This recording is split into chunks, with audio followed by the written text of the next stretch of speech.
Welcome to the RFP Success Show with host Lisa Rehurik, the #1 sought-after authority on RFP success. Each week, we bring you information, strategies, or resources to help you win more business through RFPs and have a little fun doing it.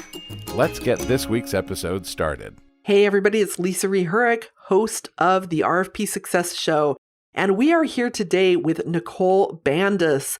And Nicole is recognized for her outstanding ability to understand and break down information, improve systems, and shift mindsets.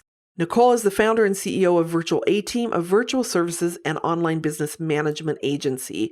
And I'm excited to talk to Nicole and bring her to you all today because she's going to help you learn how to find some resources that are going to help you do your job quicker and easier. So let's get started. All right. So welcome, Nicole Bandus with Virtual A-Team. Thank you for being here. Thanks so much for having me. I'm looking forward to sharing some knowledge and tips and all kinds of exciting good stuff. Yeah, me too. I'm super excited too because I talk to my business owners a lot, right? The business owners that I work with. Most of them don't even know that this whole ecosystem is, I like that word for kind of the whole virtual world, right?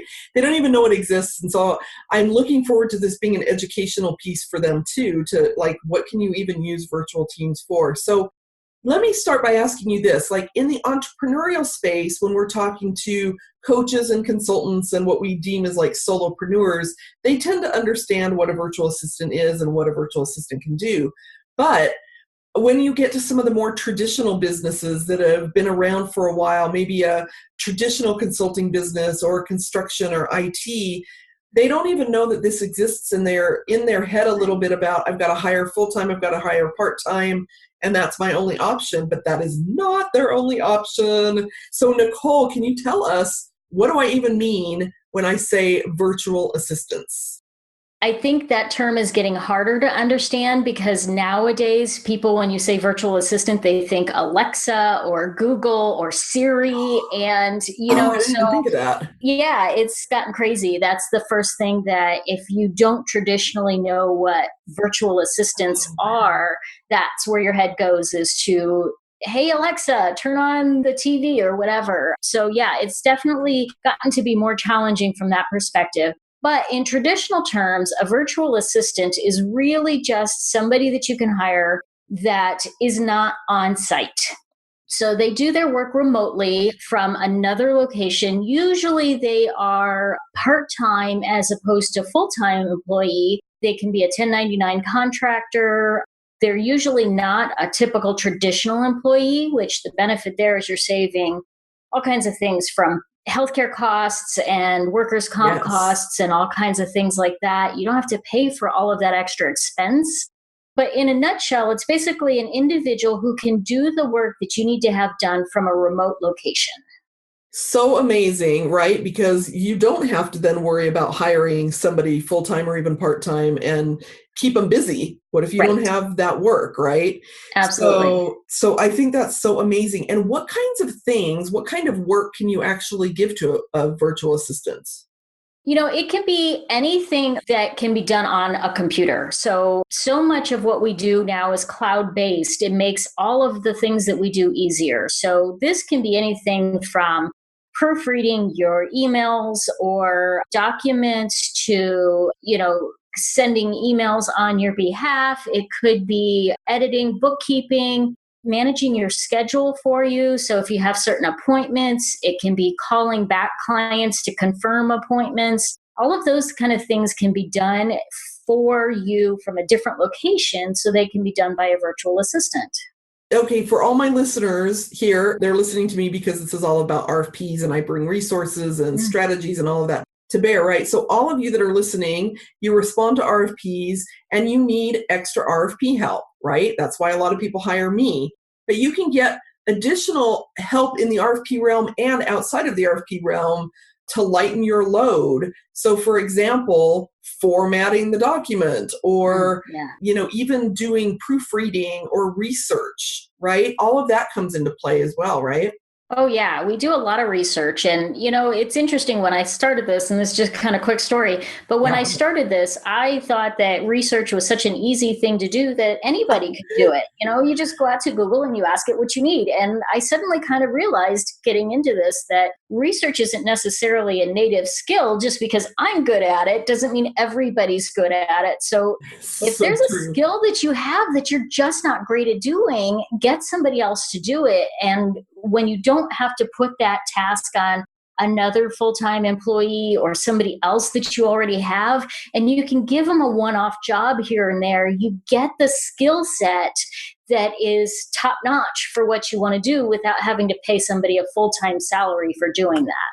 And that's key too, because I think as business owners, and I know, Nicole, you and I have probably talked about this before a gazillion times. As business owners, we tend to take on a whole lot ourselves. We're bootstrapping at some point. We're feeling like we've got to own it all. We don't have staff that can do certain pieces of it. And this is a fantastic way to just bring somebody in for those little teeny tiny pieces that you should get off your plate as a business owner. And like you said, not giving it to somebody else who also is not qualified to do it, right? Right.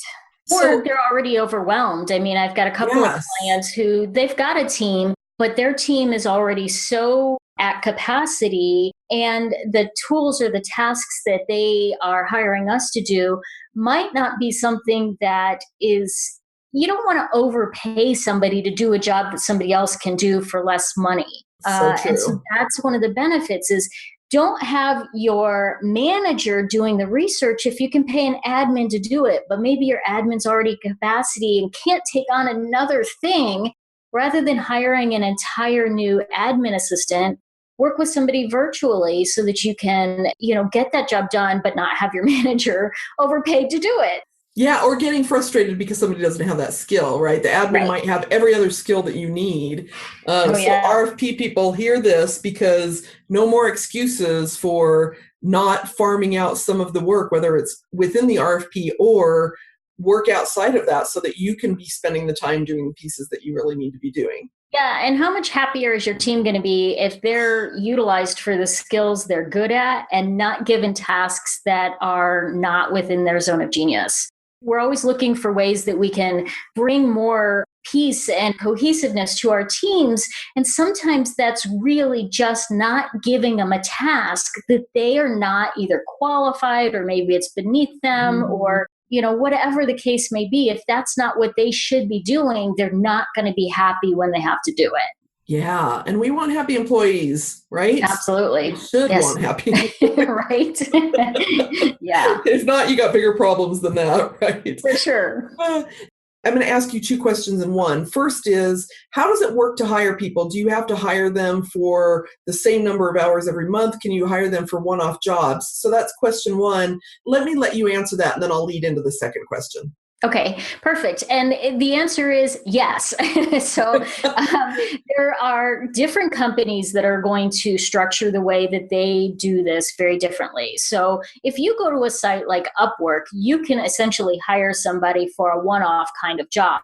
If you use some of the virtual services companies, they may require you to commit to a certain number of hours every month. Virtual AT, my company, kind of falls somewhere in between. We don't require a certain number of hours, but we do a lot of the management that you otherwise might not get for it. So it's kind of a happy medium from that perspective. But essentially, if you have one task you need to have done, there are sources to get just that one task done. Okay. But also, if you know that there's a consistent number of hours, there's sources for that as well. Yeah. Well, and that leads me into the next question, which is, because I've worked with virtual assistants throughout my entire business, and I just go find a one-off virtual assistant and hire them. I'm the one who has to figure out what I want, figure out how to hire them, find all of the different options, interview them all. But your model is different. So tell us about your model and how that works. If somebody needs a virtual assistant, they just come to you and you can do all that legwork for them, right? Right. I've got a team of over 35 different contractors right now. So we have somebody that can do the basic research, and that's where they shine. We've got somebody that can do graphic work, and that's where they shine. And because I've already sourced all of these contacts, when a new client comes on board, if they just have one project, I've got one gal that she just needed some website tweaks. And so I've got a gal that can do that. And we connected her so that just that one project was done. And then on another day, she needed some forms redone. She needed like a job form created kind of thing. Oh. So we can do a one-time project, but we can also manage larger projects or larger amounts of work so that whether it's a routine task or something that's one-off, it can be handled. And we do all the hiring, all the training, all the managing, all of the payroll, all of that different stuff all falls under that umbrella of working with Virtual A-Team, so that you just have one person to come to, say, this is what I need done, and we say, no problem, we get it done for you. So that's a pretty cool model because, I know, again, for a lot of us, we hire a VA and there's never going to be one VA that can do it all. Right. And so I love that model. How did you get into this? Oh gosh. Do you want the long story or the short? Either one, whichever one you want to tell us. Yeah. So it's actually kind of a very personal story. As we're recording this, it's actually July 3rd, and I know it's going to air at a later date. Tomorrow, July 4th, is the anniversary of the loss of one of my sons. And I still get goosebumps telling the story. One of the things that I realized when I lost him was that I didn't have any woulda, coulda, shouldas. And I was very fortunate in that because most people spend so much of their time chasing success and trying to do everything and be superhero and supersonic and busy that they don't have time for what matters most. They don't take the time for what matters most. And I realized after losing my son that I really did. I took the time that I needed to spend with him in a way that was very present, very deliberate. And I realized I've got a gift. I've got a gift to give back to others, and that's time. So rather than having business owners that are running around crazy trying to do all of the administrivia in their business, I have people that have that need to do those things because that's what they're good at. So I'm bringing together two beautiful needs. One is to have work done, and one is to get work done so you can spend more time doing what matters.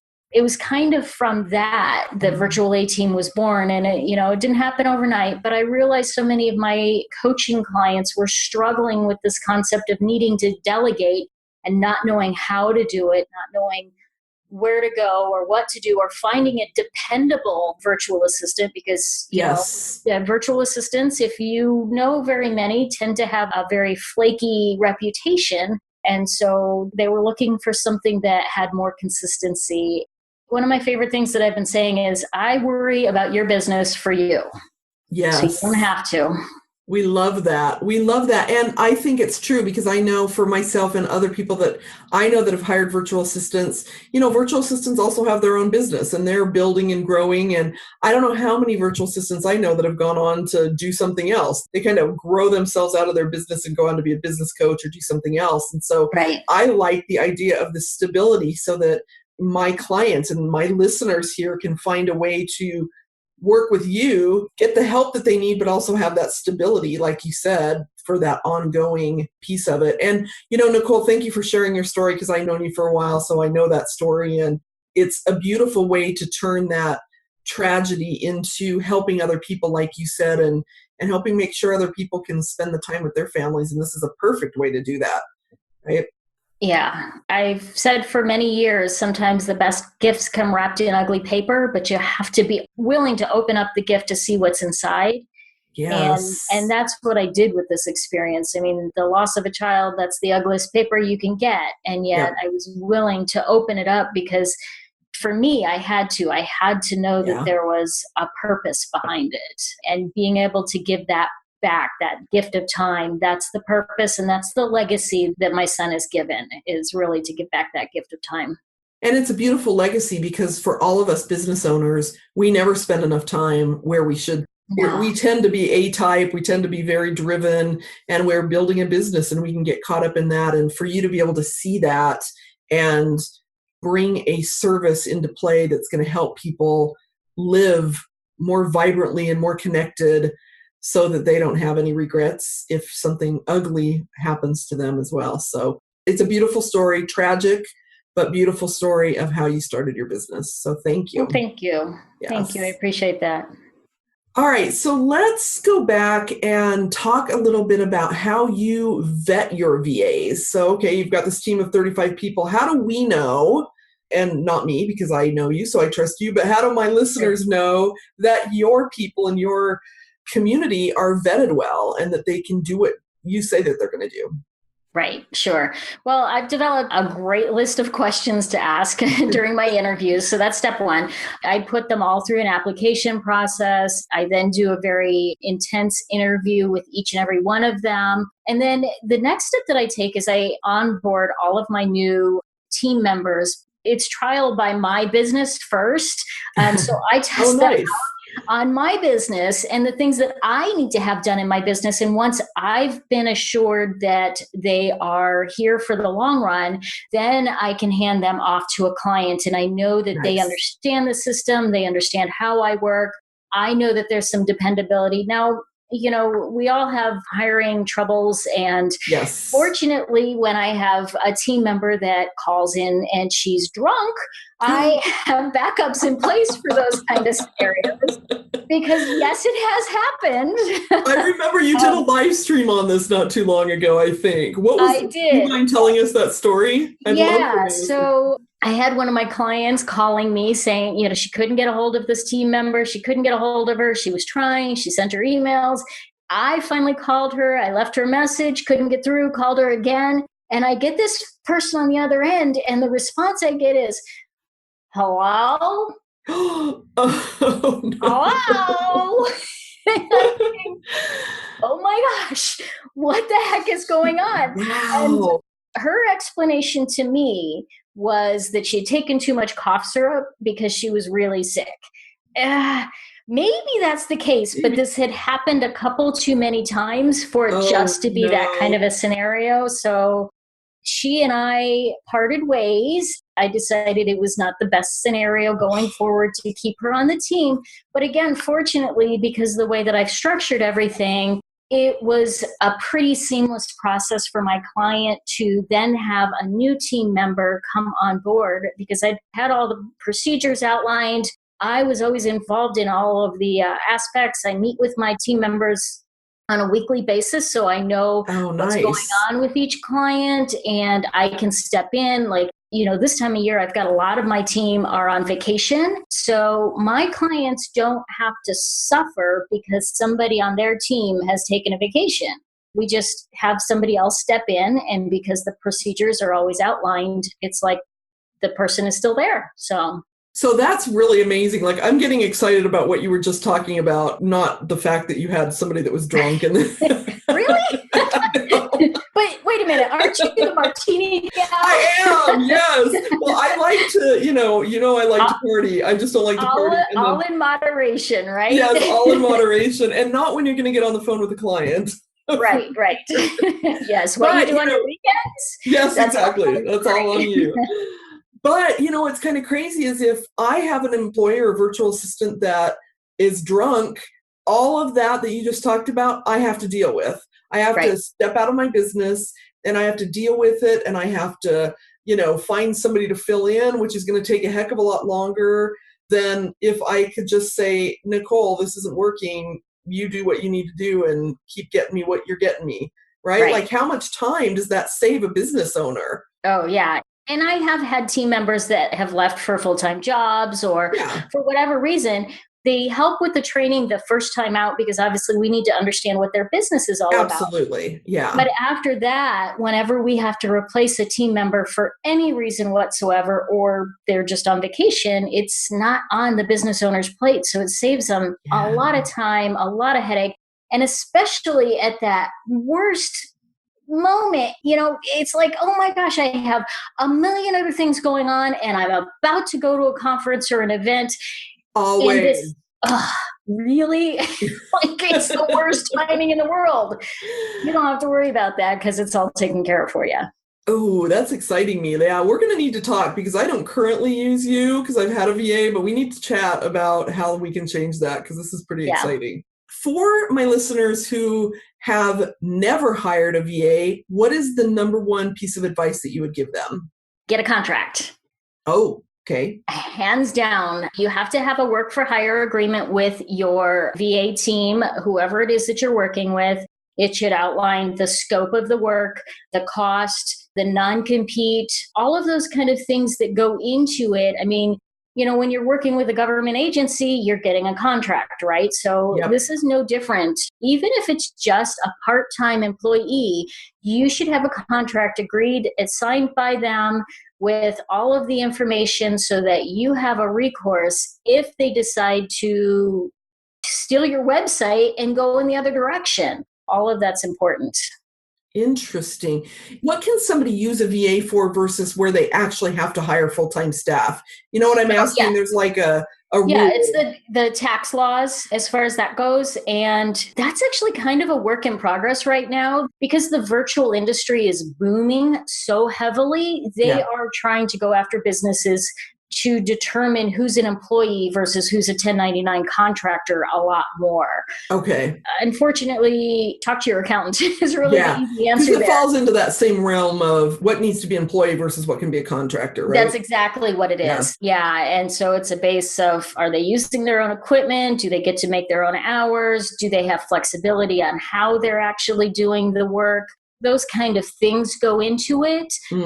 Certainly, and there's some other things too. But if you're concerned about that, I definitely suggest going to your accountant and getting more details on what qualifies there. Okay, cool. Yeah, that's good advice.